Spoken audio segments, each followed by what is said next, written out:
Hello,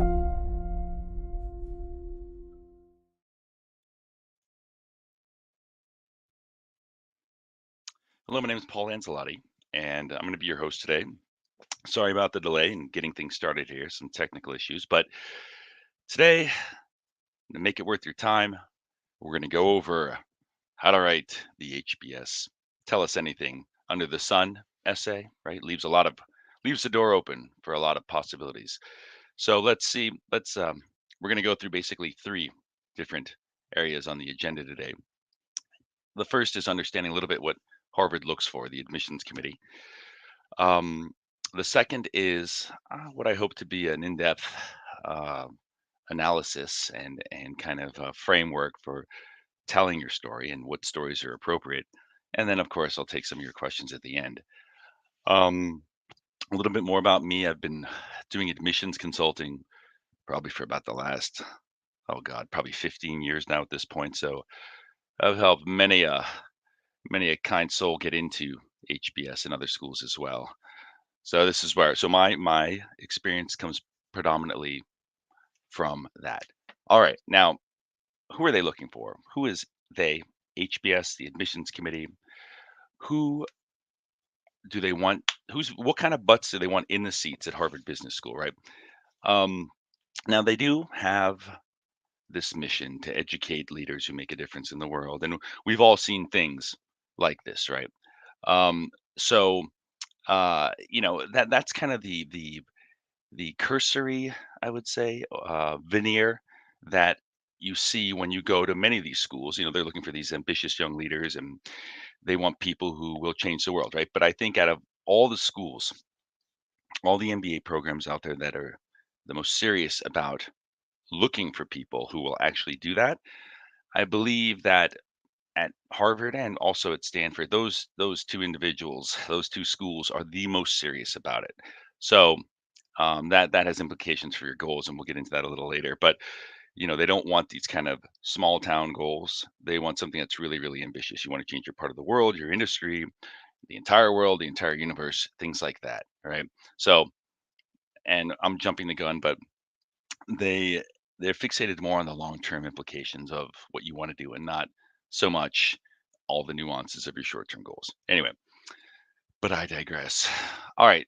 I apologize, by the way, for the text heavy nature of these slides, but I'm assuming for those of you feverishly taking notes, this may help. All right. So, who are they really looking for? Right.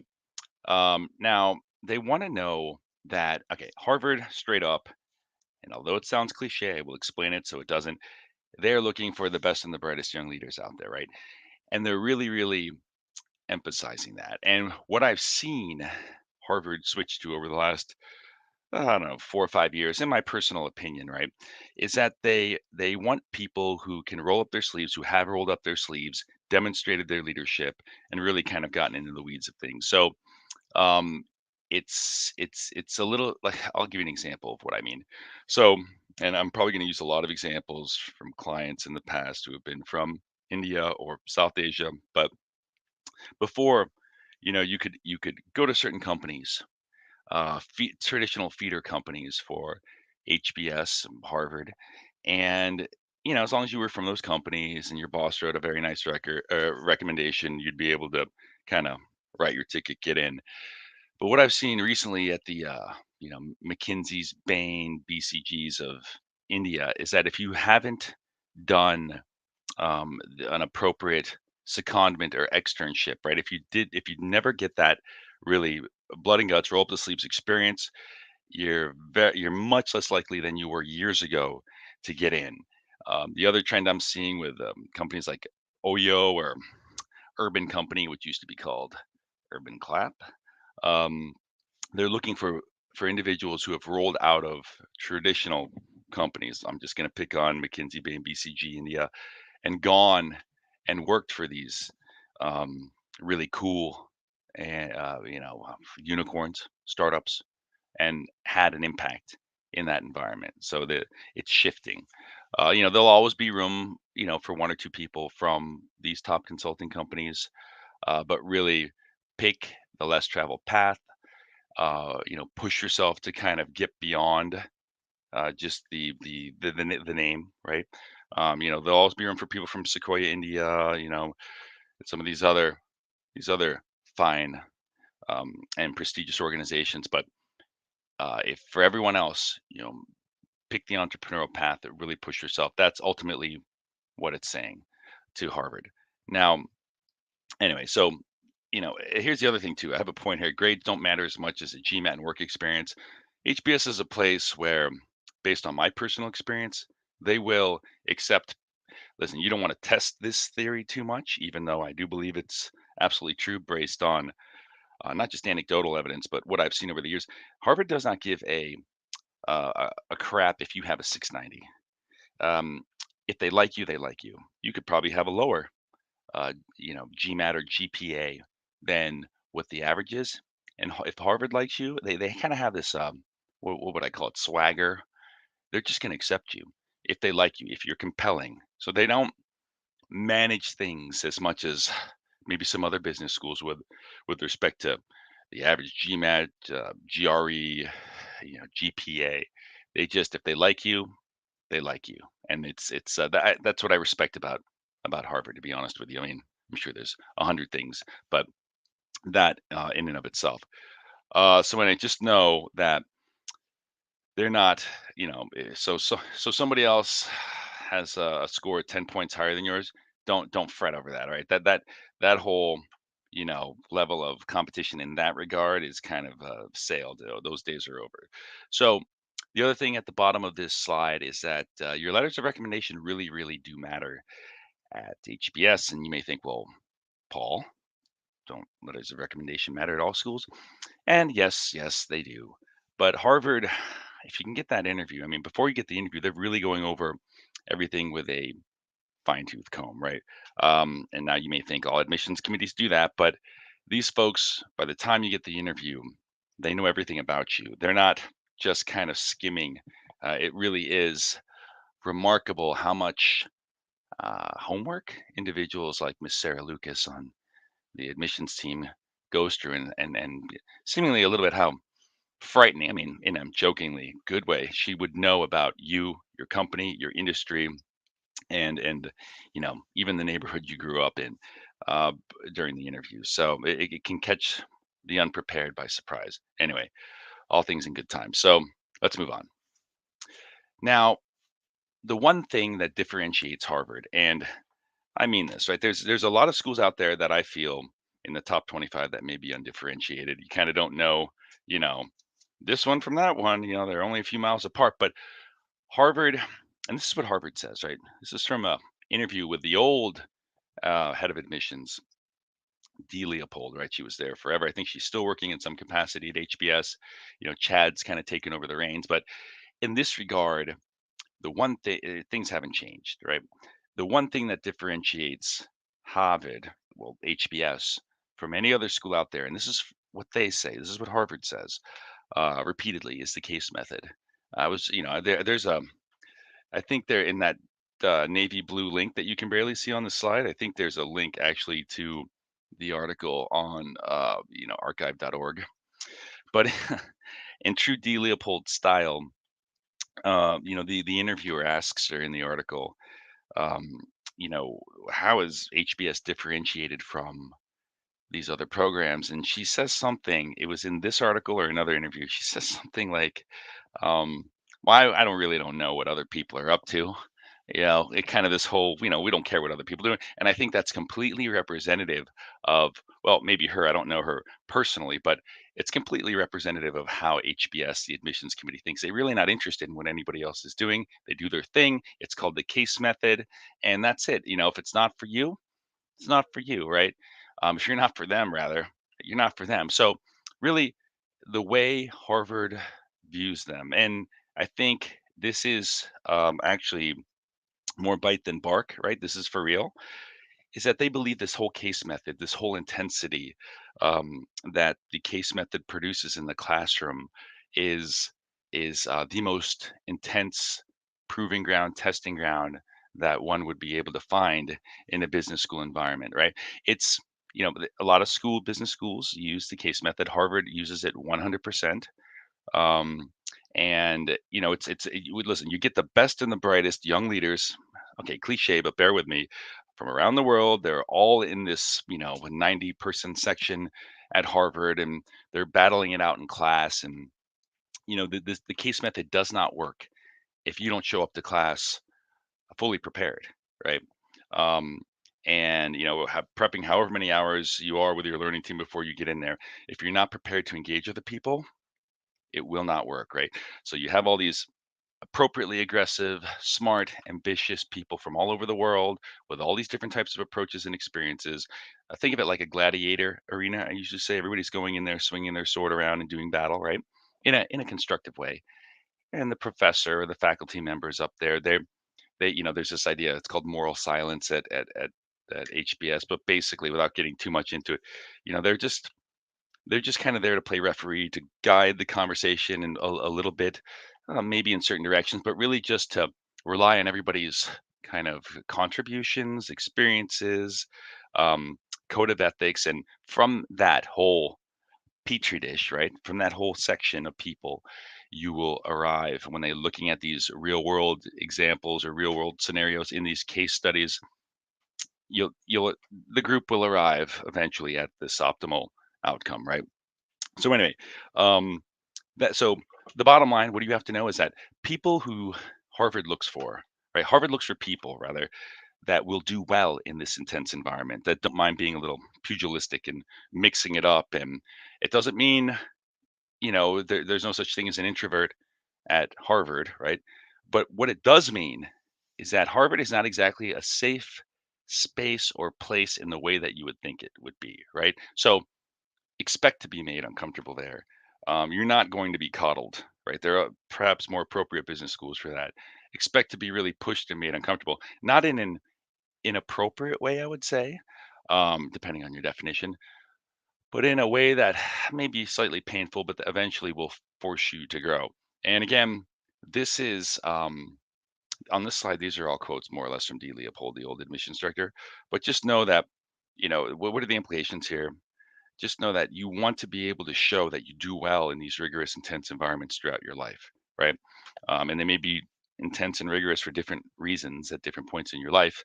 You know, it's not the same when you were 15 as you were when you were 25. But um, if you go into the essay saying, I am looking for a safe place, I'm looking for a place that will, you know,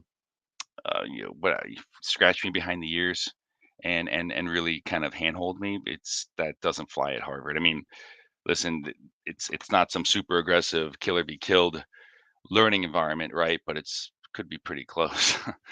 Just I just have seen that lately. This the idea of a safe space or safe place, and I totally get it, right? But just know that that does not really play as well or as compatible as you might think with what Harvard is. Okay, I beat that to death. Anyway, just know if you're a person who thrives in intense environments where you've had to prove yourself, where you've had to overcome a series of obstacles or challenges, personally, professionally, academically, whatever it may be, and overcome that and had an impact, right? You can't just overcome an obstacle and maybe not work with anybody else to have an impact in every example that you would use. But if you've had an impact not only on yourself, but your people around you, but maybe the whole campus, good, right? Just start inventorying those experiences. Um, so you can write the HBS essay. All right. Again, I'm going to skip this slide because you know they. It, I've pretty much explained this, right? I mean, listen, if you're a person the only thing I think that may be relevant here at this point on this slide is if you're a person who's good with ambiguity, you don't have to have all the answers. You don't have to have everything spoon fed to you, aka not exactly a safe, comfortable environment or situation. Then you're the type of person Harvard is looking for. It doesn't mean you go bungee jumping without a parachute or a bungee cord. But it just means that you're constantly pushing yourself. And if that means, and here's this ties into something I said earlier. If that means, um, maybe you got slightly lower grades in a class, maybe you didn't do as well in some work assignment or whatever. Harvard actually likes that. Right now, you're going to need to articulate why you failed out of college. I'm kidding. You're going to need to articulate why, let's say you had to take a break from school, or why you didn't get such great grades. But it should all be part of this theme or this thesis or this main idea that that you understand fundamentally challenges in your life that made you stronger. So people often ask me, like, what is the secret to cracking or getting into Harvard? And I mean, there's no one secret, obviously, right? Or I'd be out of a job. But what it really boils down to is is getting Harvard to believe, no bullshit, that you are a person who thrives in challenging situations. How you have a demonstrated history of overcoming obstacles. You've been able to articulate that in that "Tell Us Anything Under the Sun" essay that they ask you about. And you can really make sense of ambiguity, even if it's cost you, even if at times you've failed. Right? I've had clients before who have applied to and gotten into HBS who have talked even about dropping out of school. And I know that may be complete lunacy for some of the folks on the viewing this presentation. Like, how could you ever talk about that? Harvard just wants success, and they want you to crush it. Okay, all in good time, I suppose, right? That you can't be someone who is flamed out or bombed out of everything you've done in life, and that you're an abject failure by any definition, and expect to get into Harvard. That won't happen, right? But if you are successful and you're driving around in your Rolls Royce and you have no idea as to why these things are valuable to you or how you've earned it, and you haven't demonstrated in your essay or in life that you've had to overcome a lot of obstacles to reach a goal that is important not just to you personally but has an impact on a company or something larger than yourself, then you know you you really aren't thinking in the right way. Anyway, I'm digressing here. So here, just know, if you've been in a lot of ambiguous environments, if you've been able to make good decisions most of the time, and sometimes some great ones, but sometimes some failures, but you've become someone who can operate without having to have everything spoon fed to you, you're probably someone they're looking for, right? And they will look for that. So we'll get into this in a few slides, and I'm probably undercutting myself here, but yeah, you'll see that when you have to tell a story, you're going to need to demonstrate certain characteristics. You don't want to force them if they don't belong there, but you'll see that this is something that needs to be integrated into your HBS essay in order to show them that you think and act in the right way. Anyway, more on that later. All right, so again, I'm famous for jumping all over the place in these presentations. Forgive me, but here, it's pretty much what I said on the other one. It's look at this. I should have presented in Microsoft Word, not PowerPoint. Anyway, that being jokes aside, yeah, obviously they want to know if you fit in. Obviously, they want to know specifically if you fit into their case learning environment. Who fits into their case learning environment? It's people who thrive in challenging situations, the end, right? So just think, this has implications for your essay, of course, right? When they say, tell us anything, and ultimately you're going to tell them, I'm a person who understands, or I'm a person who has learned the value of challenging myself, of engaging truly challenging situations and the transformative growth that can result. So, again, getting back to something that I may have not finished, a thought I may have not finished from a few minutes ago, if there is a secret to cracking or getting into HBS, it's being authentic and believable when you say, I am that person in my life who has learned the transformative value of big challenges. And because I know that, I have pursued them. Boom. There you go. So I'm not sure how many minutes we're into this presentation, right? 19 and a half minutes, but there you go. Um, all right. See you later. Just kidding. All right. Moving on to the next slide. So what else? Okay. Harvard. How much why Harvard do you put into the essay? How much of your goals do you inject into the essay? Okay. Just know that when you're filling out and when you're writing your Harvard essay, before you even start, okay, yeah, view this presentation, click through the links in this presentation, but you should also have gone through the online application, and you'll see, I think there's 300 characters divided by 6, of about 50 words for what you want to do after HBS. 50 words is not a lot. What is that? 3, 4 sentences? For some of you, it may be one sentence, unfortunately. For some of you run-on sentence writers. But just know that they're interested in more of the long-term goal here. They don't need to know exactly what you're going to do day one, hour one upon graduation. They give you 50 words, which is not a lot, or 300 characters, my fault. At the end, at the very end, I think it might even be the right towards the end of the application. And it's just like, just tell them how you're going to change the world, right? Um, but be specific about it, right? So challenging, but of course it should pretty much mimic anything you've written on your actual essay towards the end. But in my opinion, your HBS tell us anything you think we need to know, given everything else we know about you from your application. And because this isn't our first darn rodeo as the HBS admissions committee, given we're not dumb, given we've probably seen people like you before, given we have all this material, what else do you think we should know? Right? It's something personal. It's something from, that you've learned from your own personal experience. Do not take your resume and put it on steroids and march them through 1,000 or 1,500 words, or heaven forbid, 2,000 words of content, right?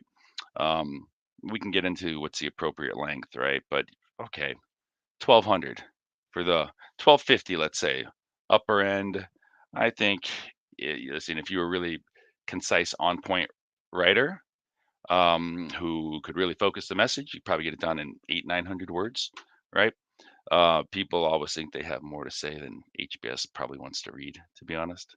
And again, not everything is important. So focus. Anyway, um, what else? So getting back to the presentation and not just whatever I want to talk about here. What else should you consider when you're writing? Okay, appropriately ambitious goals. Okay, great. Yeah, no small town goals. All right, I mentioned that. Now, I personally believe you get extra bonus points, maybe some glitter, an attaboy or an attagirl.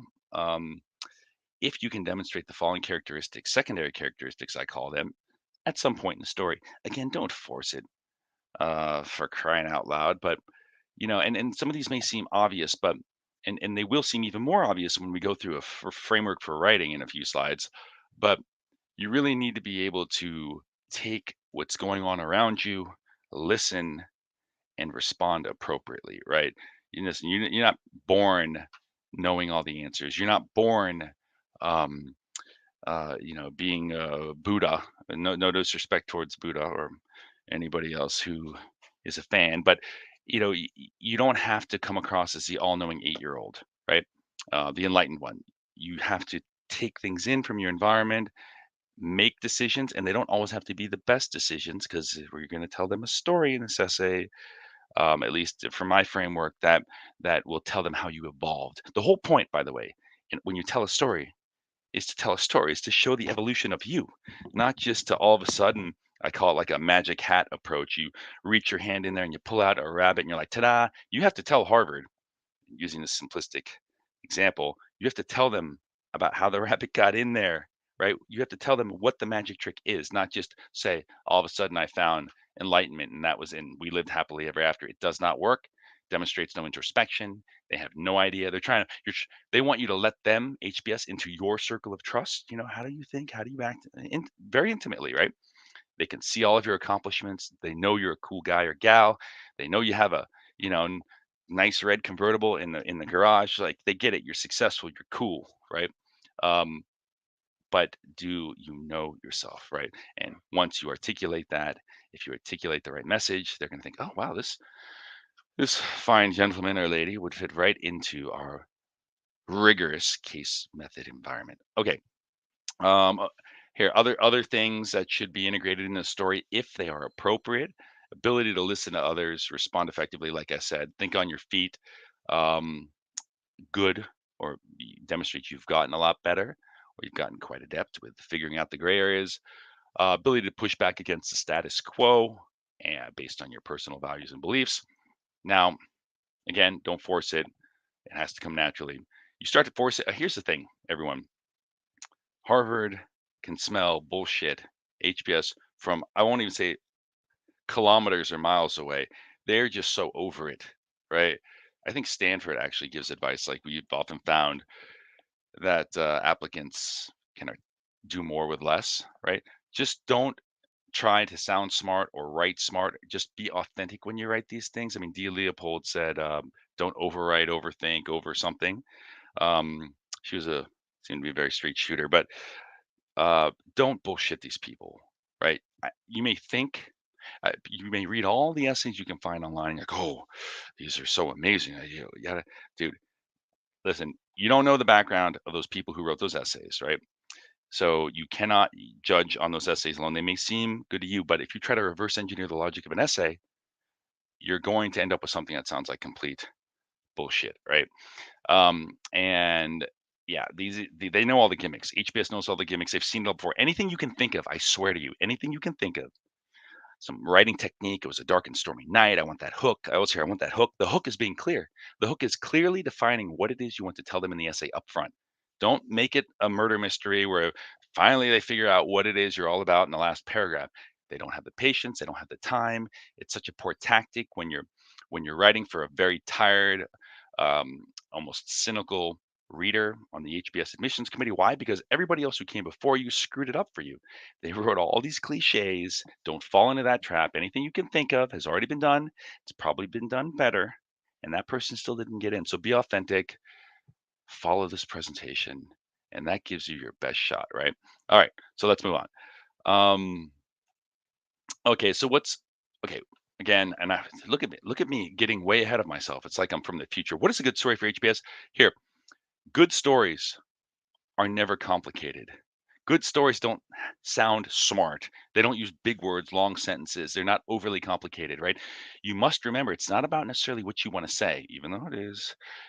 It's about what your audience can absorb. I mean, this is any audience, but especially HBS. Why? Because that's a school everybody cares about.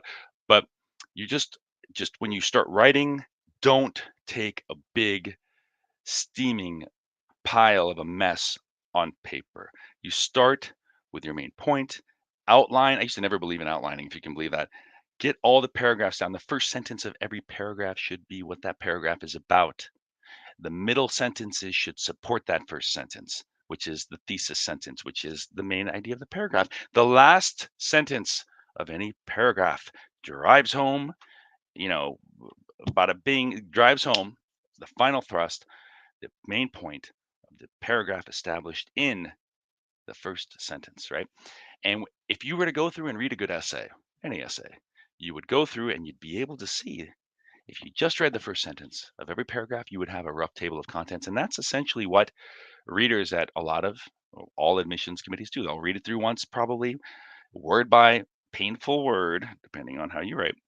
And then they'll start indexing and looking for these first sentences and try to form their opinion on does the story make sense and things like that, right? Um, just know that.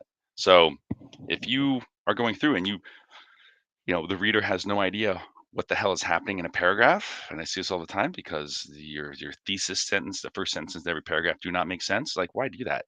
Right?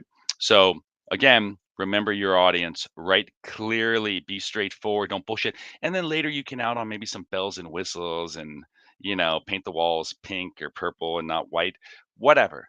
But if you dump everything, sometimes I'll have clients and they just tell me, well, here's a list of 20 stories. Let's go through them on. It's like, why? Why?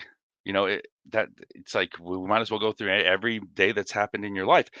To me, it's like once you know what they're looking for, formulate a thesis. I am this person. I want to tell you about this experience. I want to tell you about this relationship. I want to tell you about my dog. I want to tell you about something. Why? Because once you know about that relationship, that experience, you'll see how it ingrained certain ideals or beliefs in me that I've carried forward to this day. And then you're pretty much like, and right to, I guess, Harvard Business School. And the way you want to think and act when you're writing, right? If you could pretend you're somebody else's, you want to have that confidence when you write, and you want to be like, this is who I am authentically. This is what I've done. If it's in alignment with you, um, you know, HBS admissions committee, then great. If it's not, there's another pretty school out there for me, right? Now, you may think that's brash, you may think that's obnoxious, but don't try to preach to the choir, play to the band, audience, whatever these sayings are that I do not know. Um, just be authentic, right? Now that's going to be challenging for some of you folks on this phone call. All right. So, okay. So listen, so start small, build a framework, and then you can start lathering on, right? When you build a building, start with the superstructure, you start putting on the cladding. Okay, eventually you have this great Trump Tower, whatever, right? Eventually you have something that's beautiful, really. But um, the worst way to build a building is to take a huge piece of granite or marble and start chiseling away at it, and it just doesn't work, right? So you build the armature framework and you start, building more stories upon that. Okay, keep it simple at first, then you get more complicated. Um, all right, let's see. Okay, less is more. Trust me. Um, Next slide. Okay, so here we go. Here's how I like to write stories. Now, if you watch any good Disney movie out there, you'll see that this is pretty much, how the princess saves the prince or vice versa, right? And you may think, well, Paul, it's formulaic. I got to be different. No, no, no, no, my friends. There's certain things you do not compromise on, and then there's certain things that you must be an individual to be different and to be appreciated by Harvard. Listen, most cars, let's just say for the argument here, for the simple analogy, cars have four wheels, right? Four doors, four wheels, whatever. Cars don't have five wheels, right? So, what am I trying to say?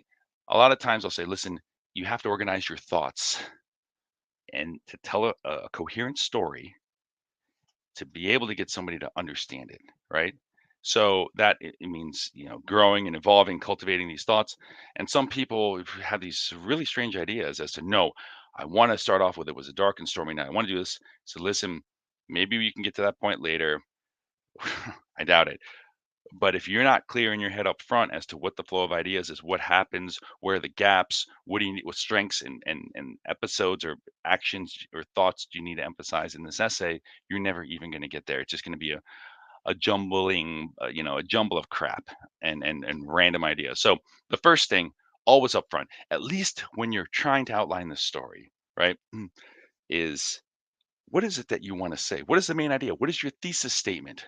And I don't mean that from a purely scientific perspective, but what on earth is your main freaking point that you're trying to get across? I want to tell you about something. Hey, hello. Hey, HBS, knock, knock. I want to tell you about something. Why? Because once you know about that, you'll know who I am as a person. I'm letting you into my circle of trust. I'm going to tell you something very personal, important about me that stems from this experience. So you'll know that the person you're getting today is a person who fits into the case learning environment, is a person who's compatible with that. It's a person you're looking for because I have certain characteristics, beliefs, behaviors, ability to overcome obstacles in my life, right? And the purpose of this story, and again, your thesis paragraph is not this long, but whatever, I'm just blabbing. Um, and the why I want to tell you these things is because I want you guys or gals or whoever's on the admissions committee to know that I am a fit with your school. That's ultimately what you're trying to do here at the end, at the very end. It's like you want them to know you are the right woman or man for the job, right? So, and by the way, they can look at your resume and they can be wowed by it. They can be totally impressed. But what they can never ever know, kind of like the question prompt, right? What is it that you would like us to know? What is it that we need to know about you that we couldn't know about you? You don't know the way that I necessarily think. So you may see all the impressive accomplishments. You may see that I have a Ferrari in the garage, right? Um, and cool hair and cool teeth, right? But you can never know the way of thinking that got me there, the way of thinking that is a thread across all of these formative experiences in my life. And in this story, I'm going to tell you how I went from being a groupie to a rock star, zero to a hero. And I want to go all the way back to some seminal experience, usually, and tell you about how that changed me. And ever since that day, you can see how through the decisions I've made, the challenges I pursued, I have demonstrated my adherence to a certain way of thinking that I was ingrained in me, first ingrained in me, way back in the day, right? And now I've cultivated it and yada yada yada, and this has brought me to you guys at HBS. All right, so let's go back to the side, Paul. Thank you. All right, so thesis statement. I want you to know about this because this is where I began to learn a lesson. I began to change into a person, a leader, right? Someone who can impact. Um, that has ridden off and now is at your doorstep. So that's kind of the idea. And I call it paragraph zero thesis statement, right? And that thesis statement can be as long as one sentence. Remember, you don't write about what it is you want to write about. You write what the reader can absorb, right? So when I say it's not actually about you in the end, it's about what the reader can absorb. That's what I mean. Don't have mental, verbal, physical diarrhea when you start writing, right? Be very simple, write one sentence. Okay, so you tell them what you're going to tell them at a high level. Resist the urge to throw in the kitchen sink. Stuff 10 pounds of shit into a 5-pound bag never works. Just, feather it, right? Don't mash on the gas. So then, step one, once upon a time, this is the way my life was, right? You can be the richest kid in town. You can be the poorest kid in town. You can start the story when you're 5 here with Once Upon a Time, 5 to age 18. You can start it at the age of 18, you can start at the age of 22, it does not matter. Excuse me. In steps 1 and 2, what you're trying to do is establish a pattern of life. Once upon a time and every day, this is the way my life was. A lot of times I'll have people say, "Well, I wasn't poor. I wasn't born with 2 heads. I wasn't born with my right arm tied behind my back," right? I was born in Beverly Hills. All right? That's great.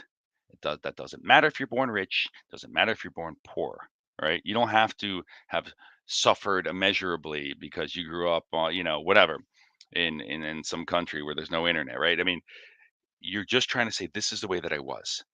So, and you establish a pattern of life early. My mom and dad were like this, my grandparents were like this, and it could have been a great childhood, right? But here's the thing: Step 3.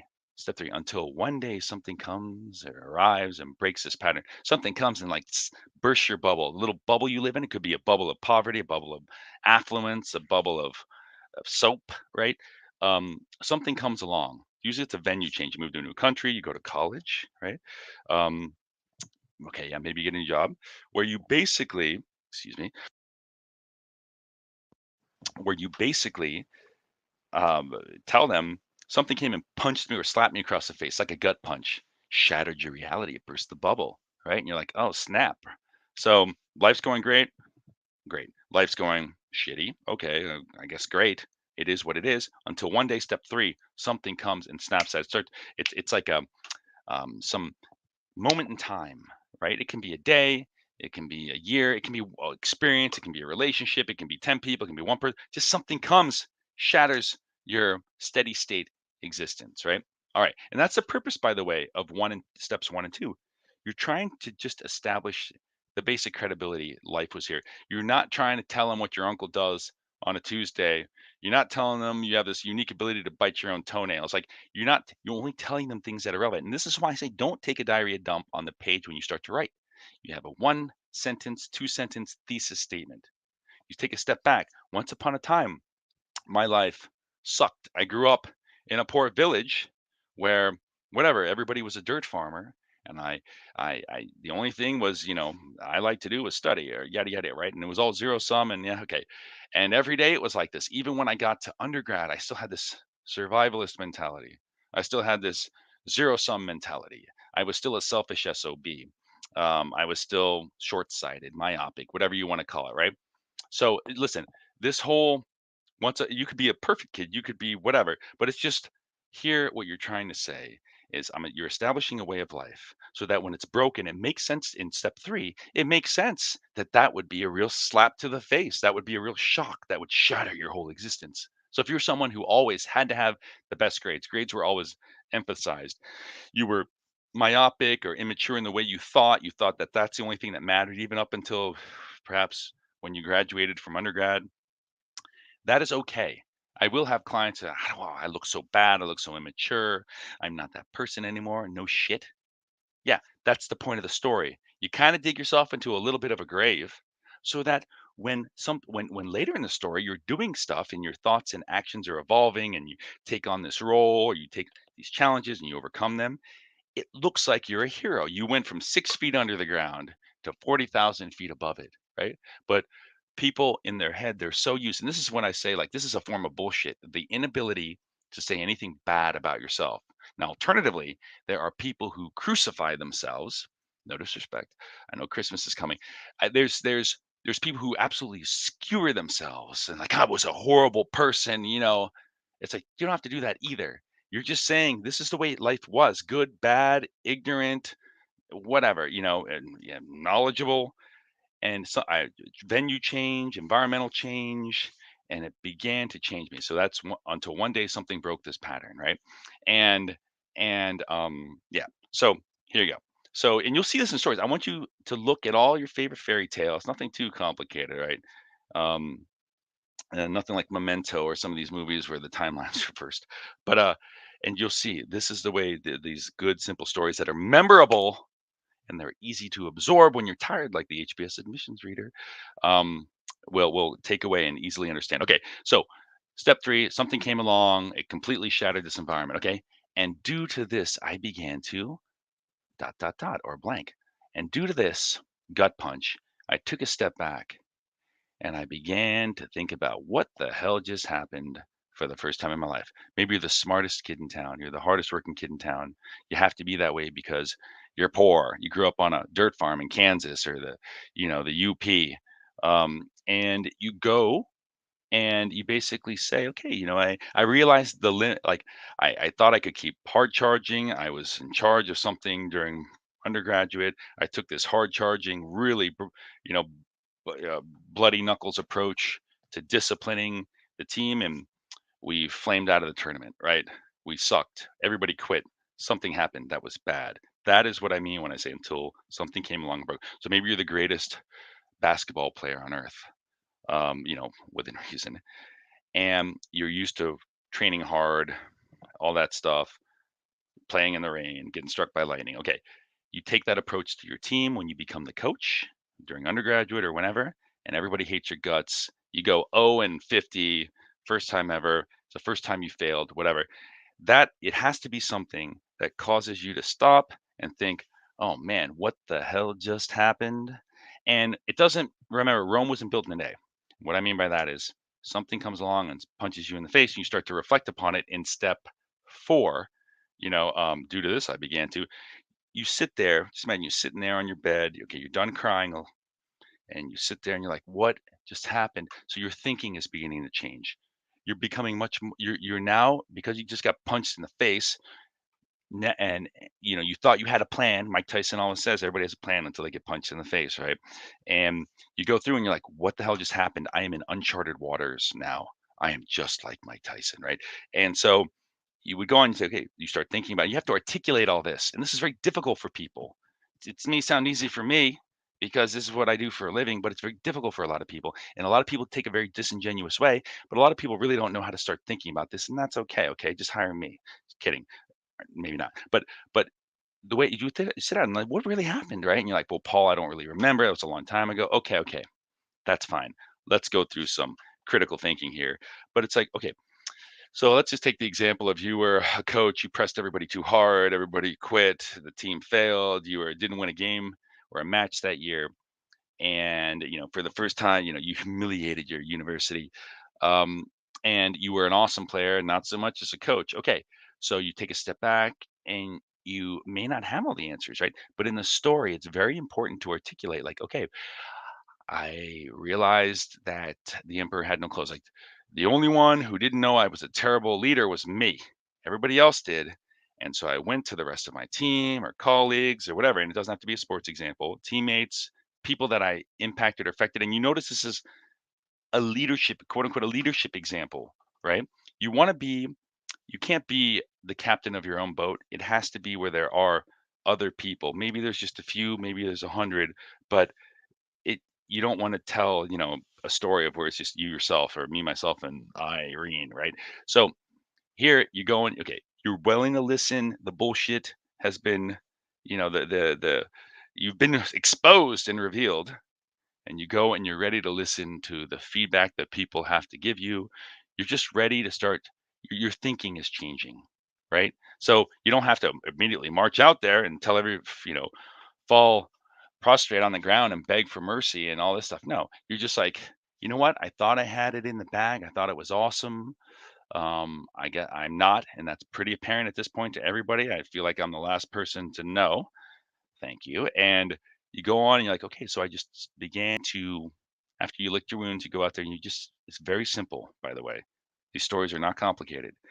What are you going to do? Well, in this example, you go out there and you begin asking people for the first time in your life because you were hot shit before, right? Now you're just a cold booger on a paper plate. You go out there and you're basically asking them, hey, um, guys, gals, I'm sorry, but I need help. I would like to talk about what went wrong, right? And that could be a huge, now that's a baby step in the story, but that could be a huge change because maybe before in your life you had it all figured out and you've never asked anybody, right? So you may think, Paul, that's not a big deal. You just went out, I just went to what? Can't anybody do that? And sure, a lot of people can do a lot of things. I hear that all the time. Can anybody do that? Dude, I don't give a shit about other people, right? This story's about you. When Harvard reads your essay, they're not going to be thinking, well, couldn't anybody do that? No. When you go look, think of all the movies that you like, right? Just think of all the movies and books that you like. They're all, they're, a lot of them are the same, different venue, different this and that. But listen, somebody saves the prince or the princess, somebody saves the town from the asteroid, whatever. There's these elements in it that follow these 9 or 10 steps that are on this page, right? And what kind of film critic would come along and be like, "Well, couldn't anybody save the Earth from an asteroid? Couldn't anybody save the prince or the princess?" It's like, okay, dude, nobody thinks like that, right? Everybody wants to root for you. Have a little more confidence. Everybody wants to root for you. Don't bullshit. Don't undermine yourself. Just tell them very simple terms. So for the kid that thought he was hot shit, right? The first time in my life, I had to go out there and eat some crow, right? Had to go out there and begin to do something I'd never done before, which was, well, yeah, ask for help, but you know what? Listen to people with genuine intent, not just like, yeah, yeah, yeah, yeah, whatever, dude. Just get in there and, you know, break your break your leg. So so it's like do this. I begin to change. What's the blank for number four? Do this. I began to change the way that I think, right? The way that I think about myself, the way I think about the problem, and this is like kind of baby steps, right? You're not completely, you haven't found Jesus yet, right? Or whatever you're into, and this is baby steps, I call them. And so you begin. The spark was in step three, and now you begin to change as a person, your thought processes, some of your actions. You're testing the waters. Like you go out there, you knock on the door, and you're like, "Hey, guys and gals. Hey, team. Hey, buddies. Remember me, your favorite coach? Yeah." And you begin to approach them with in good faith, more or less, like willing to listen. And again, you're not supposed to have some magic potion. You're not supposed to have some secret weapon. You're not supposed to all of a sudden be whoever some great leader is, right? You're just walking the audience through Harvard, through what the hell happened so they can know you're not full of shit, right? But also they can follow along logically and get on board with you and root for you. So they're not saying, cool, couldn't anybody do that? Like, my God, it'd be interesting to have dinner around the table at your house growing up. But it's like, you're bringing them along, you're cultivating them, you're opening up the door, you're letting them into your circle of trust, right? And in order to be believed, in order for them to understand how you think, in order for them to like how you think and think you're genuine and think, yeah, come on into Harvard, well, you got to walk them through this evolutionary process. It's very difficult. Okay. But it's not complicated, but people overcomplicate it. They're like, Paul, I have to show up with like a magic unicorn riding on it, sliding down a rainbow. It's like, no, dude, you go in there. It just has to be the beginning of a marked departure from the way that you used to think. I know I'm beating this point to death because I've drank coffee, but I'm just telling you, listen, we're going to leave this presentation and be like, I got it, Paul. And then we're going to see, and I'm going to be like, oh, don't, what are you doing? All right. So number five. And then because of this, I also began to. So step four, I would say, is like I'd call it an evolution. Step five, I'd call an evolution. Like, what I mean by that, it's like step four, baby step change. You begin to kind of change the way you think a little bit, you change the way you act, and it's kind of like this whole what they call it, a flywheel in automotive engineering. But you're gaining momentum, and step five is a bigger evolution, right? It builds on top of. It's a bigger change in you, in the your impact and your approach and how you think, but really how you act. And so this is more than just a baby step in step five, right? And because this, I also begin to change the way that I act, the way that I lead. So in step four, if you're kind of figuring out like, oh, everybody hates me, maybe I should listen to everybody. Oh, I really feel like crap about myself. Good. right? In step 5, this is where you begin to really take action to fix it, right? Now remember, you can't just say you screwed up and leave it at that. And I talked to everybody and like, we're good. I realize now I need to listen. No, no, no. Listen, actions speak louder than words as always. Mom was right. And you go through, and now you have to say, okay, because of that, I started to implement this. I started to, stop being such a jerk. I started to, I whatever, I hired a trainer. I hired a Tony Robbins motivational speaker to come in. I bought everybody new shoes and uniforms and right, whatever. But it's like you start to change in your actions more, and then it grows. So that can happen in step 4, baby steps a little bit, because Rome wasn't built in a day, right? You all of a sudden couldn't have found Jesus or Buddha or whatever you're into. Baby steps. Step 5, because of this, you began to up the ante. So you're like, you know what? I think I'm going to nominate some vice coaches or assistant coaches or whatever it is, right? Something you would have never done before, right? I think I'm going to let the players listen to the players and let them, based on their feedback, let them decide what the lineup is for the next cricket tournament, yada yada yada, right? Let them, they can tell me what production they want to play, right? And you may think, well, how's that being a leader, Paul? Isn't that weak? No, no, no. Good leaders listen. We always know it's always known that if you are the head of the cricket team or head of dramatics or head of debate society, whatever, you can call the shots, and that's what you were doing, and people were miserable, right?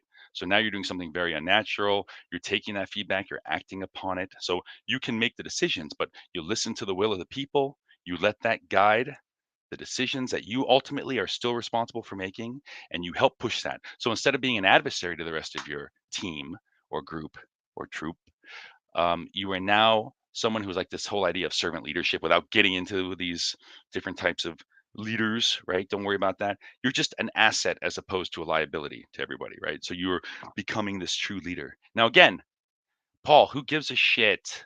It was cricket, it's baseball, it's basketball. That was so long ago. Okay, pay attention, right? You have to build that authenticity, that credibility to build the foundation of the values and beliefs that underline all the great things they see on your resume that you haven't written about. Maybe basketball, cricket, swimming, whatever it is one line item at the bottom of your resume. So be it. That's it. Maybe you don't even mention it, right? But remember, they're asking, what is something we couldn't know about you that we need to know? They could never know. Even if they know this is about basketball and you played basketball in the Olympics, what they can never know is just how that experience changed you from being a person who could dunk and shoot threes, um, to a person who was a leader, right? Just keep that in mind. And again, the haters will always say, couldn't anybody say that? Okay. I mean, at this point, it's like, listen, then what are you going to tell them? What are you going to tell them? Well, I want to tell them about how much money I make. I want to tell them about my pedigree. Dude, they don't give a shit about that. They already know that. They already know that. They saw that the moment they saw the name of your high school or not, right? Anyway, so knock it off. Anyway, so then because of this, you up the ante. This is where you really come into your own as a leader, a legitimate leader, for example, and you're leading the team, you're making moves, you're supporting. Okay, you come back after not making the playoffs for the first time in 50 years. The next year you come back as captain or coach or whatever you are, and your team makes the playoffs, you crush it, whatever. Okay, and then everybody hosts you up on their shoulders. Okay, maybe not that, but the main point here is to say, until finally, step 6, I had a profound realization. Well, what is that realization, right? Okay, yeah, maybe I should listen. Okay, maybe I shouldn't be a jerk. Yeah, they get all that. Harvard gets all that, right? You should maybe allude to that, state that. But the most important thing here, this is this kind of existential, you know, um, transition, I suppose. Or who are you at this point? And you say, I had this. I understood something. I could look back at this point. Maybe you're at graduation. You're looking back. You're getting a nice shiny plaque from the prime minister, and you're sitting there and you're reflecting and you're like, okay, yeah, this award is cool. Never say like, no, I didn't give a shit about the award I got, or yeah, I didn't give a shit about the tournament. I just cared that everybody, liked playing. Okay, yeah, we get it. But here at the end, and this essay is about you. You would say, I realized a great lesson that I've carried forward with me to present day. What is that? I saw how difficult things I saw how challenges, I saw how a shit situation, I could emerge from it stronger, more capable. I could emerge from something a legitimate leader. I could be proud of it, not because of the number of wins that we had, but really because I'd fixed an effed up situation, right? And and overall, and again, this is kind of the secret for Harvard, right? This because this is who they look for, and you need to bring the evidence through the story that you are this person. I realized that difficult situations could transform me, and I could transform other people in these shit situations. And ever since that day, here we go, step seven, lucky number seven. Um, and ever since that day, I have utilized this understanding to great effect. I've ever since that day, I've pursued opportunities that were maybe non-traditional, that challenged me in a new way, that pushed me further from my comfort zone. So you're trying to show that the story or the lesson that you took away from this whole coaching example is one you carried forward with you into other parts of your life. Now, people say, Paul, why the hell are you telling me to go back to a sport that was so long ago? I don't even play that anymore. I'm fat now, right? Or big boned, sorry, or out of shape. I shouldn't make jokes like that, to be honest with you. Now, um, because they're insensitive. So here you would say, I don't even do that anymore, man. Like, what are you doing? Right? Shouldn't I tell them about this great project I worked on at work? You could if it fits this paradigm, if it fits these steps. But really, like Harvard needs to know you have to build that foundation of credibility through a story like this. So these guys know you're not a Johnny or Josephine come lately, right? Just making shit up, trying to backfit stuff, reverse blueprint and all this stuff. So here you go back, and usually, folks, or for anybody who's still left on this call, right? It is something you genuinely like to do. If you're a nerd and you like reading books, if you can just read whatever, if there's something you're genuinely passionate about, and this is what I mean, like be genuine. Don't bullshit these guys. Don't bullshit yourself. Don't waste your time, right? I'll take a look at it and edit it though. But so you go through and it's like, okay, what do you really like to do? What are you passionate about? You know, start from there. Okay, that led you to this leadership position and during an undergraduate. Okay, so that's where you start sourcing some of these examples. Anyway, getting back to my main point now that we're in step 7 and 8, is that they need to know about the stuff because they need to see that the origin of of you being able to view challenges as okay, they're scary and anxiety filled, but as opportunities to prove yourself and have an even greater impact. And then when you talk about the job you may have taken, right, or pursued, a path you may have pursued right after undergraduate, or how you decided you wanted to go to a more entrepreneurial company or even a startup, instead of just working at Deutsche Bank or Goldman or MBB. Um, that's consulting. uh, you could have gone there in the first place. You could have gone to some monolithic IBM type company, but then eventually you have to transition. Remember earlier in this presentation where I said that Harvard tends to reward people who take risks. Again, it's not bungee jumping without the cord. What it is listen, it's perfectly acceptable for you to take up a job with Bain, BCG, McKinsey, Sequoia, whatever. But eventually, what you want to do, and this is what I've seen separate rock stars from groupies, people who get into Harvard and don't, is that they have gone and done something a bit more entrepreneurial. So when the learning curve flattens at Bain, BCG, McKinsey, wherever, at the nice kind of world, renowned blue chip name, you push yourself even further to go to some company called, Oyo, Urban, whatever it is, right? Even your own startup. And they want to see that risk. They want to see that when the challenges flattened, the learning curve flattened, when things became very rote or common or too easy or whatever the word is, you kept pushing yourself further and further and further from your comfort zone. And that is directly the result of what you experienced way back in the day on this imaginary sports team example that I was using, right? That's the spark. That doesn't mean back then you became the biggest, baddest leader ever. Doesn't mean you could bring, running water to every village in Siberia at that point. It perhaps the leader you were back then perhaps pales in comparison to the person and leader and the impact that you can have today. That's all great, man. What they're trying to discern, like I said, is that you're not full of shit. They're trying to see the whole, what do they call it? Chain of custody, the provenance, right? They want to know that you're not full of shit. And so here, when you do talk about why you went to Bay and BCG, why you went wherever you went afterwards, and why you switched, what's the underlying theme here for Harvard? And it needs to be genuine, folks, right? I'm just planting ideas, but really, um, is that you were looking for new opportunities, not just to mix it up, but you were looking to challenge yourself. You were looking for more leadership. You were looking to have the ball with minutes to go left in the game, right? You wanted to be that person. You wanted to have that responsibility. And again, You don't always have to be successful. So what do I mean by that? Let's say you went to a job, you were there 6 months, and you left after that. That's fine. To me, you that could be viewed, if it's true, as I went there and I realized it wasn't the right place for me, right? For whatever reason. Shit happens, by the way. People make mistakes. All right. But instead of sticking it out like my mom and dad wanted me to for a year or 2 years, or what everybody in my country says you have to do or you're screwed, right? I said, F that noise. And I went and I found another job working wherever, right? Hopefully at an even more challenging place, but a place that fundamentally resonated with you. So, what is the challenge here, Paul? The challenge is going against dogma, conventional wisdom, social pressure, cultural pressure, all the lessons that, conventional wisdom that's been beaten into your head for the previous 22, 23, 25 years, right? That is a challenge. So you see how it's different. So it's not just I'm going to a harder job where, we're leading a bigger team, whatever. I have to save a bigger planet from an asteroid, but it's the whole like the hardest thing to change, by the way, really, is your own mind, right? And listen, you're like, "Whoa, Paul, I can see people writing that down right now at home." What I'm just saying is like that has to, changing other people's minds, but changing your own mind. Stop being an asshole, right? For example, like remember in the story here, the coach has to fall on his or her sword, go out there and start asking for help. Like, what did I do wrong? And listen honestly, not just go through the motions, right? Because then don't even write the story. But the hardest thing to change is your own mind, really, right?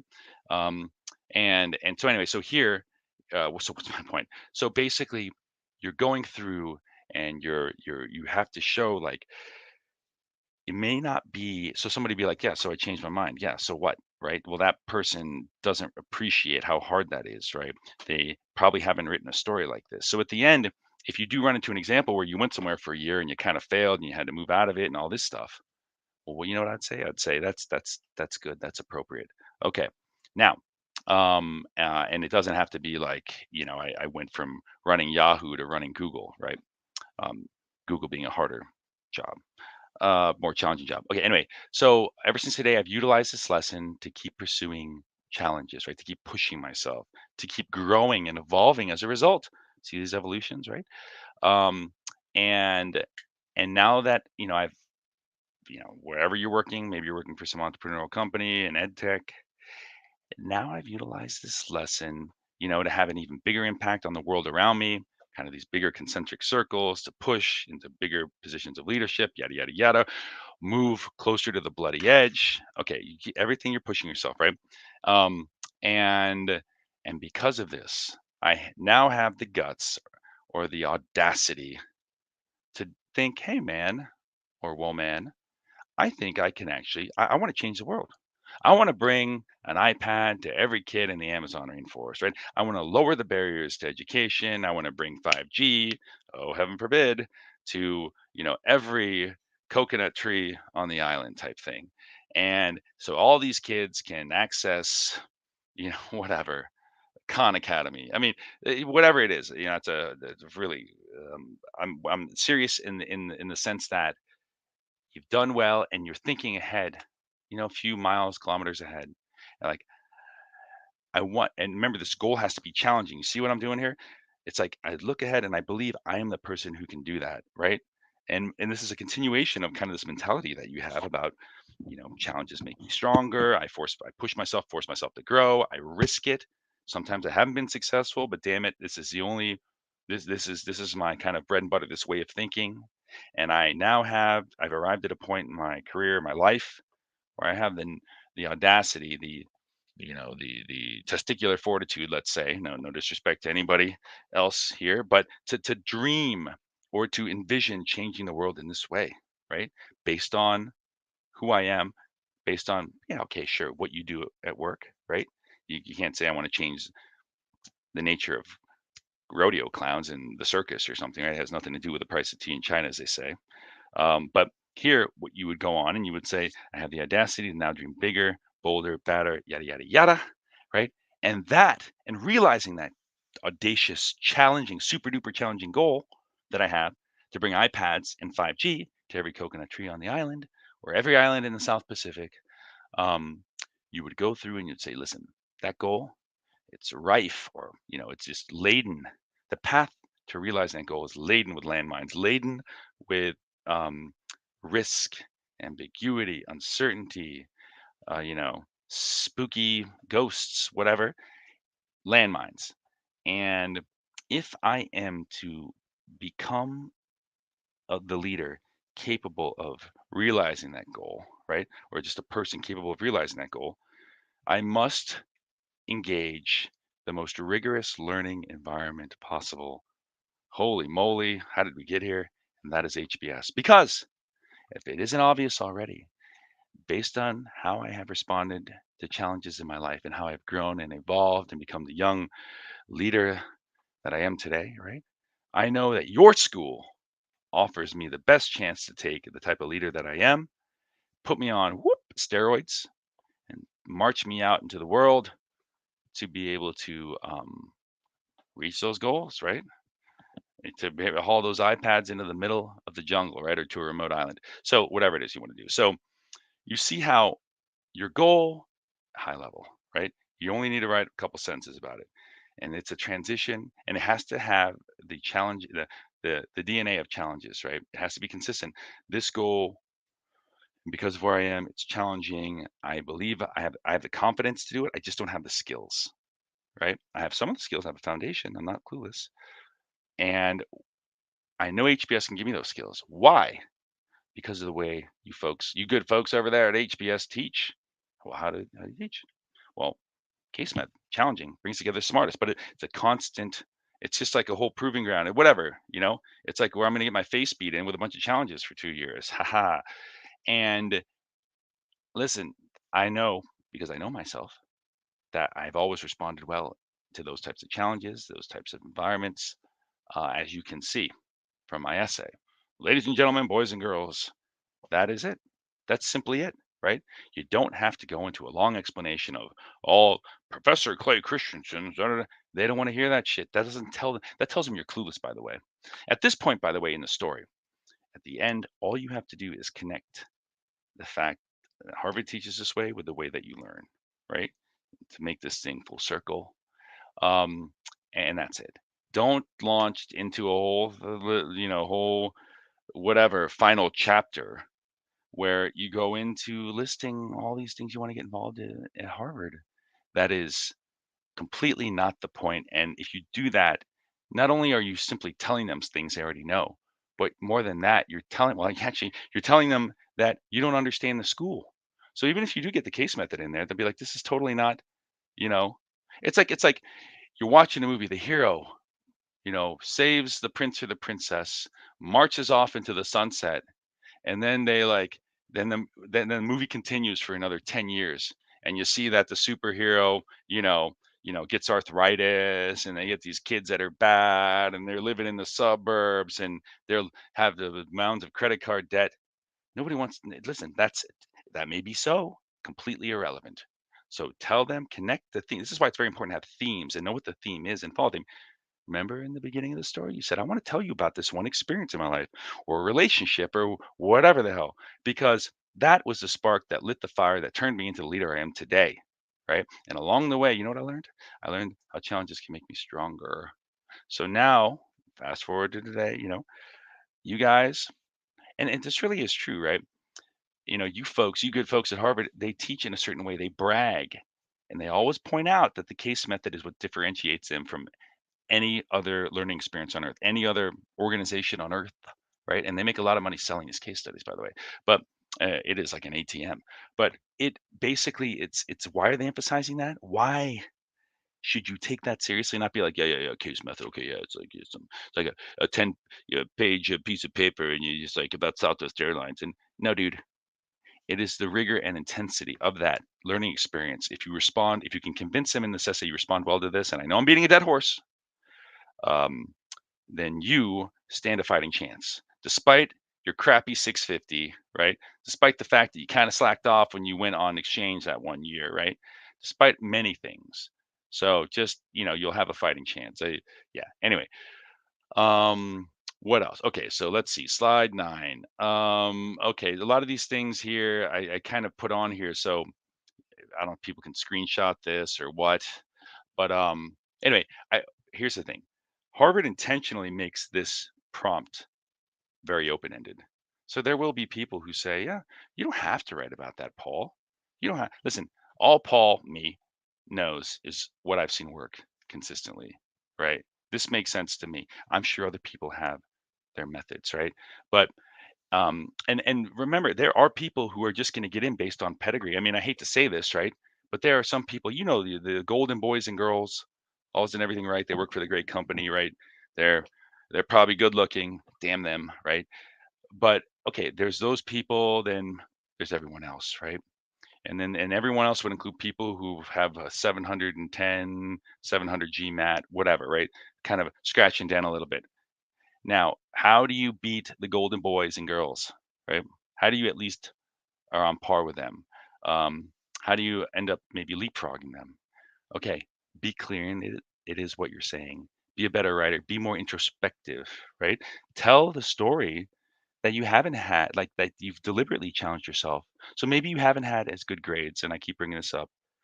Well, is that because the other person maybe when you start scratching the surface, golden boy or girl took the easier road? Maybe they did take the harder road, right? But you did too.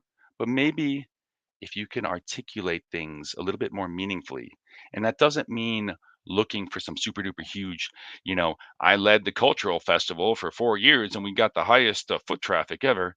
That's great. That's great. But the real story is maybe you were the first female ever to hold a role on the core team, right? Maybe the real story is you did something that was incredibly um, scary to you based on where you're coming from. So I'll just give you another quick example here, right? With the thesis. Again, I want to tell you about something more personal that changed me. Should be more personal, perhaps more team oriented, right? Um, that changed me. You could talk about some disability or condition that you have. I've had people, and it's not to gain sympathy. What it is you're trying to say, listen, I had this thing, like a stutter, let's say, for example, growing up, or lazy eye, whatever it may be, skin condition. And it shaped me into a person that was very introverted, shy, not confident, all these things that, aren't good, right? Maybe it made you a bookworm, whatever. You fell in love with books. Okay, great. You became a good student that way. You were validated that way. But later on in life, and I know I'm kind of just fast forwarding through this, but later on in life, like at some point I learned, okay, let's just go with undergrad. I all of a sudden found myself on stage some play in front of all these people. And again, I have a crooked eye, I stutter, and whatever. I have eczema, bad. And so you would go through and you'd be like, that situation for that person is their personal hell. So this is, and I'm getting a little too far into the weeds here of these writing techniques. But remember, when you're trying to establish that baseline, don't go into nauseating detail. They get that you have a disease, you have a crooked eye, you walk with a limp, right? You have a peg leg. They get all that. You don't have to tell them how bad it sucked. What you have to tell them is the way that it made you, right? And so later on, when you're talking about having to get up on stage in front of a 10,000 people and there's all these cameras on you and it's being broadcast over the whole country, that is the personal living hell of that person. Now, for people who don't have any of those kind of conditions, be like, "What's the big deal? Couldn't anybody get up on stage?" Right? And it's like, yeah, maybe you could because I don't know, you look like Mr. or Mrs. Universe, whatever. So that doesn't mean shit to you, right? But this upper, so it's the idea of this when you're writing of a personal hell, right? Rich man or woman, what's their personal hell here? Rich, I grew up rich. One day, I've been told I'm awesome. One day, family loses all their money. So basically, I lose all the money, and life began to change. And this is what I had to learn all over again, right? Okay, things like that. So anyway, yeah, I mean, Strolls have a more. Okay, great. I'll let you folks go through this. Um, okay, I mean, other things too that Harvard used to tell on this slide, slide 14, and I think this is so representative of the admissions committee today, right? Um, but this was under D. Leopold's regime from whatever 6, 7 years ago. But I respect her forthrightness here because it's so true. Yo, don't overthink, overcraft, and overwrite. Just answer the question clearly, you dumbass. Like that's literally. what they're thinking, right? So I'm not calling everybody here a dumbass, even though there may be some, including me. But here, it's like, dude, just don't bullshit these people. And I'll tell you right now, I mean, for some, this is, I'm just going to leave it at this. Different cultures, different people from parts of the world will have different ideas as to what a good story is, right? And this is why don't bullshit, be straightforward. So the people on the admissions committee, it's not that they're like smarter than you are, right? They've just seen so many bad stories that they're automatically kind of turn off when they start seeing that, right? The simpler, the more authentic, the more shucks, the the better, right? And especially in the beginning. Okay. Anyway, what else is there? So don't freaking oversell it, right? When you start writing the first few drafts, keep it simple. Write less. Less is more, and then you build on that. You can see the weaknesses. If you shit on the page and you put pile all 10 stories, 20 stories on there, you cannot see you can't see the forest through the trees, right? Anyway, so yeah, this question's changed a little over the years. I'll tell you what, before the old iteration of Harvard many, many moons ago, what they wanted to know, like, what are your greatest leadership examples, right? So the school is about leadership, but they kind of they started to shift more towards the more Stanford way of thinking about things, which is okay, a little bit more touchy feely, introspective, let's say. Not I came, I saw, conquered, which was kind of before, where they just like, okay, do these people know themselves? And I don't know what may have predicated that shift, you know, who knows, right? But they started looking for the essence of a person and their values and whatever. Okay, so let's see what else is there. Or okay, I guess I'm breaking it down even more in these slides, right? You would think I'd be familiar with my own slides, but in these following slides, for anybody who's recording this or screenshotting it, go for it. Ready? Come on. What's the keyboard combo? Right? If you have a Windows 10, it's the Windows Shift S, and that brings up screen clip. All right. So, uh, anyway, so you guys, ladies and gentlemen, boys and girls, you see, I break it down. Look at that, and this should definitely give you a start, right? I know what is there, 2 weeks, 3 weeks, whatever it is, till the deadline, right?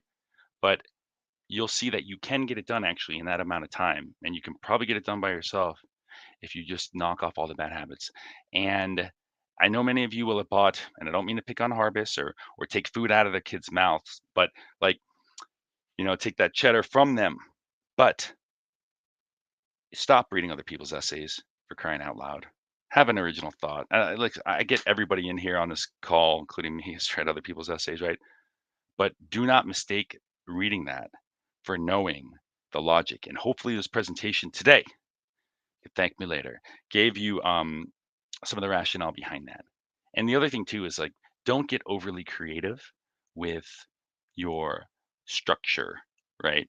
Don't try to do some crazy stuff where the end's the beginning and the beginning's the end. I know I mentioned this earlier, because while that may work, it's probably not going to work for you. Why? Even though I don't know you, even though we just met, you're probably not that sophisticated of a writer. And I hate to say that, right? And I know it looks easy to do, but it's just follow a normal story for your sake, for the sake of construction, for the sake of clarity, for the sake of logic, for the reader, Harvard, their sanity as well. Anyway, um, all right, so let's see here. I'm trying to see if there's anything new here. But if you walk through this, you'll get it, So, all right, let me go to the questions here. If there are any, I don't think there's any questions here.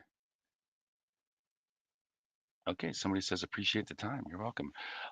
Listen, if there are no questions, you can, by the way, email me if you do have questions, right? Check out my LinkedIn. It's awesome. But just know this works. This is my contribution to the community. So many clients have followed this. So many Hollywood movie writers and directors have. Disney has made a career from that template. So, okay, so hey, Mr. Oh, look, we have, ladies and gentlemen, we have a caller, longtime listener, first time caller, Mr. Omar. You are from Egypt. Well, um, cool. Is that a question? So, so anyway, so thank you, Omar. Um, I've worked with clients from Egypt, so a little slightly familiar. Anyway, I'm gonna wait here for a couple seconds. Oh, so here comes TL4594. TL4594 says, "Do you recommend the spark being unrelated to your work experience?" Ooh, yes, yes, I do. Right, I think you're referring to full time or post undergraduate work experience. The answer is yes. TL4594, Mr. or Mrs. Mysterious. I do. You want to know why? Because when you turn 18, 19, and you're away from your parents, and I'm kind of talking about it more of a typical college experience, you're off on your own. And that is the first time in your life where you're kind of forced to make good and bad decisions, right? Do you sit on the couch, get high, play video games, and not study? Or do you begin to kind of go out there and join clubs and, you know, figure out who you are, what kind of impact you can have, right? So, what I worry about is when I see a lot of work examples, especially ones that may have occurred in like the last year, right? Or even last 2 years. Granted, you're 25 years old, let's say, and I don't know if you are TL4594. I don't think you're 94 years old, but it's a little bit of the okay, this person has learned a very valuable, incredible lesson about the nature of his or her challenges in the last 2 years. And it's great that you know that, but it limits your ability. I think you can see where I'm going with this. It limit TL4594. It limits your ability to then subsequently say, and since I learned this, ever since that day, remember that part of the story? I have employed this perspective or this viewpoint to great impact and effect, right? So the reason why, excuse me for a second, coffee, the reason why you even talk about your work experience in the examples that I was giving earlier in this presentation, so rewind, um, is to show repeatability, that you're not a one trick pony. Like every time you were offered, so it doesn't really matter where you go, the name, it just has to be someplace that truly pushes you further and further from your comfort zone, right? Makes you uncomfortable because of course you're trying to tell the admissions committee that's that is the secret sauce. That is how you, excuse me, that is how you learned, excuse me, that is how you grow. You recognize that. So if you have just only discovered that, you know, they're not going to say like, why are you a late bloomer? Because people are. But what you're not going to be able to show them is maybe a history of being able to, subsequently take that epiphany or knowledge about challenges and the fundamental role they play with you, at least for Harvard. And yeah, you know where I'm going, and show its repeatability and that you've consistently done that, right? Um, what I would tell you is that you don't want to go with something from undergraduate if it simply does not, it's not realistic that that would have changed you. Not only to the audience, but to you. It's much harder to bullshit things, by the way. Like listen, you guys have to have a little more confidence. And I'm just talking about everybody, not just TL4594. You have to have a little bit more confidence in your own experiences. A lot of people are like, oh man, I read these essays. I don't know shit. I've never done shit. I'm not shit. Okay, hold on a second. Maybe you should be applying to a clinical psychology program. But listen, you have to go find a place of authenticity. Start there. And this isn't, listen, I am a very pragmatic person. I get it. I get there's certain things you need to say. Look at this guy, this presentation. Okay, I get it. But dude, if you joined a club or you have some experience with a person, maybe it's a boyfriend, a girlfriend, a husband, a wife, whatever, right? Something very personal. But let's say, you just like reading books. You've always been kind of a nerd. You have a collection of 300 mystery novels. And I had a client who was like that. Um, talk about that, but of course it has to fit this paradigm. But start from that place. So what I would say is don't feel like you have to go back to undergraduate and find some like kind of slipshod, half-baked leadership experience on paper and make something out of nothing, right? So if it happened at work, it happened at work. The a client that I've had in the past before who had a physical disability, right? He basically talked about something at work that happened to where he kind of realized the value of challenges, right? So, why didn't it come during undergrad? Well, it didn't, right? And I have had similar conversations with people. What's the best example, right? I'm like this. I have this condition. I'm this way. During undergraduate, no, you don't. You can say you were introverted, wallflower, whatever, right? But at some point, you have to come out of your shell. Um, but yeah, I generally do like more of the undergraduate experiences because yeah, because again, it is a long time ago. You're a much different person, but there has to be a spark that and since then the fire has been growing bigger and bigger and bigger, and now you're about to burn the whole city of Chicago down, right? All right. So let's see. All right. So I'm going to get right back to your Omar. I'll get back to your GMAT not going well. Um, so okay, thank you very much. Very interesting to listen to. My cola. That's a cool name. All right. So Fio Nien. What if at 742 writes, what if I have more personal experience compared to my professional experience? Will that be, yeah. In fact, your professional experience, one would argue, is a reflection of who you are personally. That's something Stanford, for example, GSB, must see. But here, okay, I'll give you some examples, without revealing who these people are. And if they are listening to this, you've already graduated from Harvard at this point, so leave me alone. All right. So I've had people write about very personal things that they didn't even want to write about, but that I encouraged them to. Look at me, right? I knew I was right the whole time. I'll give you an example.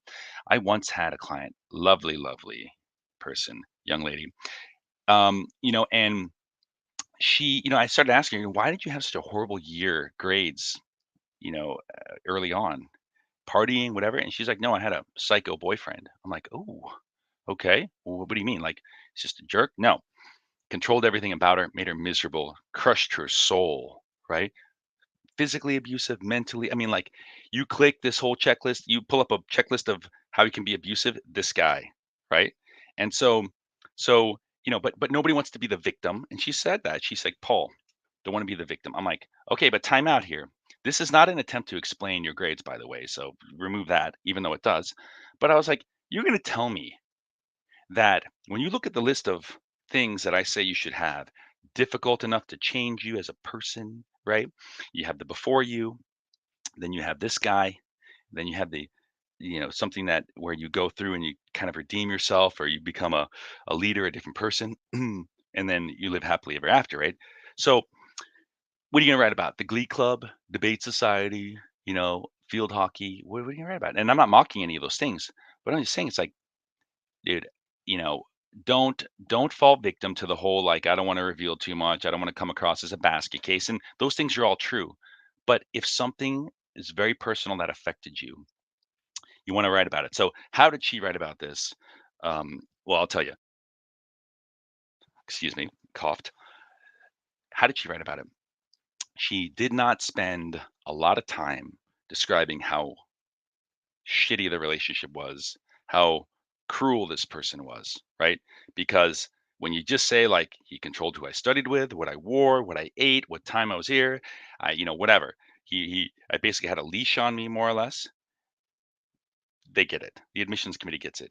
They don't need to go into, every day of the week what happened, right? They get it.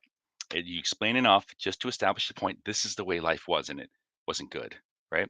And then there comes a moment, there comes a moment where basically she hadn't gotten any internships, she whatever. I mean, like her grades were in the shitter, right? Right in the gutter. It was just a big dumpster fire. She couldn't tell her parents because she wasn't supposed to have a boyfriend, at all. She came from a very conservative family. And so, people just thought she was kind of a loser, whatever. She felt like one, and she'd never really felt like this way before. And wasn't a loser. She was just in a bad spot, right? So finally, and it's as simple as this, ladies, gentlemen, whoever's been in a bad relationship, something personal. I got sick and tired of being sick and tired. I got tired of this guy. I got tired of this guy terrorizing me. I got tired of this guy, just his shit, right? I knew I wasn't this person that this guy had pretty much helped me become, right? And I knew I had to take responsibility from it, right? These are the things you have to articulate. So I told that guy, go to hell, F you.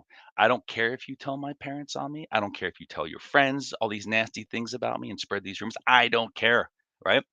And that is the whole, in her instance, and I'm with all due respect, the I am woman, hear me roar, go to hell, F off. And she also obviously has to back it up beyond. So that's kind of like until one day I told this guy to take a long walk off a short pier, right? And I meant it. Finally, this time I meant it. Had enough. And so she basically went and went outside of the recruiting system at the school, which is kind of sacrilege. As a young woman in this country, she took the bus, she traveled out to all these companies, and people were looking at her like she had three heads, right? Like, what? What are you doing here? Like, we don't hire, like, until finally she went to a company that wasn't from that country. It was a multinational manufacturing place. She went in there and she talked to a guy, culturally different, whatever. This one guy, we'll call him Mr. X. And he was like, "Yeah, okay, show up on Monday," right? And she's like, "What, huh?" He's like, "Yeah, we'll figure out something to do." Okay. Now here's where the challenges begin that change her, right? And again, crazy boyfriend, he's out of the picture. But remember, her her impacted mentality and perspective still remains. And so remember, I said the hardest thing to do a lot of times is change how you think, right? Even if it benefits you. And so she went out there on the manufacturing floor, and people are like, "Go!" She was the only woman on the floor, right? It's pretty cool for the story, right? But in real life, can be intimidating. So all these like sweaty men in there, you know, um, making parts, making things. And, the old her maybe would have been intimidated, not engage, right? But she knew, she's self aware, she's lucky to get this far, but she wants to have an impact. She wants to prove to herself. So screw everybody else. She wants to prove to herself she's not a loser. I mean, I throw that word around, and I don't mean to be disrespectful. But what I'm saying is that she's not that little, bitty person that that guy tried to make her be. That she can have an impact. She matters. What she does, what she thinks, what she says truly matters, right? To her at the end of the day. But now in this environment with these people in this manufacturing facility, she's going to make it matter to them. So, with no game plan, she went out there and she would try to go to different departments and, hey, I'm Paulette, right? The female version of Paul. And I would like to work with you on, and the manager would be like, what are you talking? Get out of here. We're trying to make parts. But she would not back down. So she stayed, she observed, she started talking with the workers, she screwed the manager, started talking with the blue collar workers, which would have been kind of intimidating, for a young college kid, any college kid, man or woman. And she realized, oh, these people aren't that scary at all. I'll tell you what, they're a little aggressive sometimes because they're pissed off that nobody's changed anything here for 15 years or whatever. And they don't really believe me at first, but I want to be that person for them, right? I can be that person to them. So she finds out their problems. She starts helping them fix them within reason.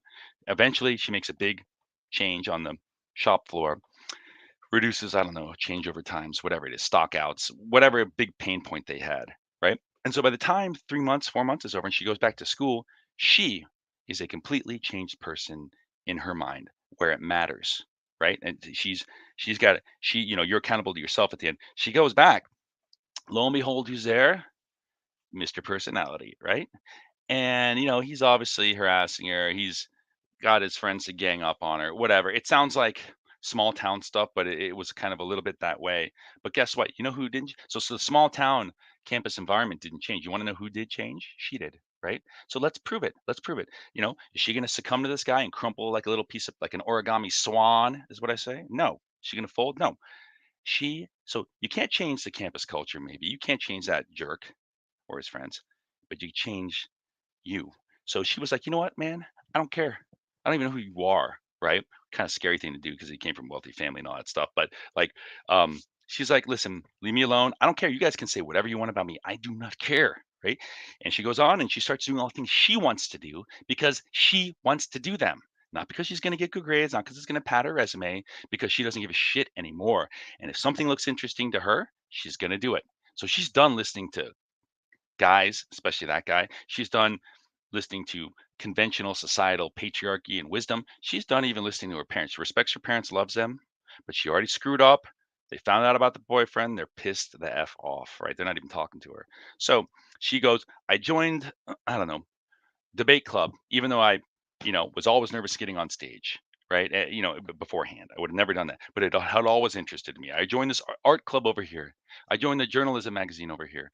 And in every single instance, what I tried to do, because I am a changed person, I always attempted to provide opportunities to people who would have never been included or have a seat at the table before, right? I made it a point. So remember, she's not turning lead into gold every single time, right? She's not like, taking this total crap organization and turning it around and somehow there's a parallel or a metaphor. No, no, no, no. She's like she turned herself around. No, no, no. She's just saying wherever I went, I wanted to have an impact, yes. But I wanted to do what I wanted. And I realized I wanted to have an impact. And whenever I saw somebody who was struggling, or whenever I saw somebody who was being excluded, or whenever I just saw somebody who was self-defeating, right? "Oh, I can't do that. That's not for me. That's not for girls or young women." That's not for somebody from my social strata or caste, right? It's not for me, right? I can't do that. We'll let the people who's, whatever, the good looking kids, cool kids do that. The city kids do that. Okay. And she would encourage them to step up. And what this meant on this campus, where it was mostly guys, was that she was carving out greater leadership positions for women. And they weren't just it wasn't just to give them a leadership title. She was encouraging them to have confidence and embrace it and know that they could do it. Now maybe they were just in charge of, whatever, the yearly raffle, whatever it is, fine, right? She just, that's whatever. That's it. So anyway, all right. So actually I'm way over on time here. So beg my pardon. But hey, listen, I know I'm blabbing, but here, somebody told me to watch my thanks. Thanks, Abdu. All right, so I have to end it here because there's another presentation after this. I'm sure it'll be good. But you have my email right there. Email me. It's really busy now. I'll try to get back to you as soon as possible. But that's it. Thank you for letting me present to you today. I hope you walk away smarter and more capable. You can do it. You don't have to pay thousands or hundreds of dollars, even though that's nice for me. But just email me and we'll go from there. All right, folks, have a great day.